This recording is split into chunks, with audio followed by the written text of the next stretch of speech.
Well, first things first, I wanted our answer to this question to be in minutes. But the time that we have up here is 8 hours, so let's convert that to minutes to start off. So 8 hours times 60 minutes in 1 hour gives us 480 minutes. Great, so this is the exposure time for an 85 decibel sound. We want to know what this is for 100 decibels though. So let's think about this last piece of information.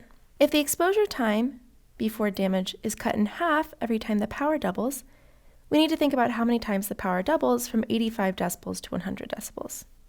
We knew before that it was 5 times. So if power doubles 5 times, that means that our exposure time is halved 5 times.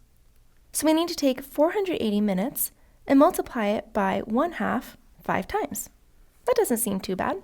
However, we know that if we want to multiply it by 1/2 5 times, that's the same as multiplying by 1/2 to the 5th power.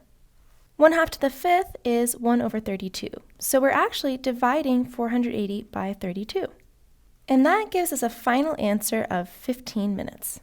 Now remember that every time power doubles, we have a decibel increase of 3.